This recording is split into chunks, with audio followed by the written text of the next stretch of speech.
আলহামদুলিল্লাহ, আজকে মাগরিবের পূর্বে স্বেচ্ছাসেবকের কার্ড থাকার কারণে সম্পূর্ণ খালি রাস্তা। যে জায়গায় অসংখ্য মানুষের ভিড় থাকে, কিন্তু এই রাস্তা অফ করে দেওয়াতে হাজী সাহেবরা সবাই ঘুরে ঘুরে আরও অনেক দূর দিয়ে ঢুকতে হচ্ছে পবিত্র মসজিদুল হারাম কাবা করে।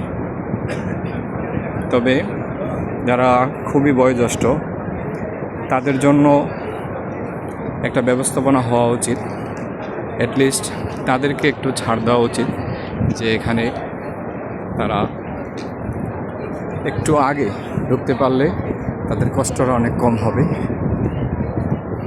তো ইনশাল্লাহ আমার যে ডিউটি পবিত্র মসজিদুল হারামে রিভিউ দেওয়া, ফিডব্যাক দেওয়া এবং হাজিদের সুবিধার জন্য কিছু মতামত দেওয়া, এখানে আমি উল্লেখ করব। আল্লাহ চাহে তো তারা এই বিষয়টি নিয়ে খেয়াল করবে। ফি আমানিল্লাহ।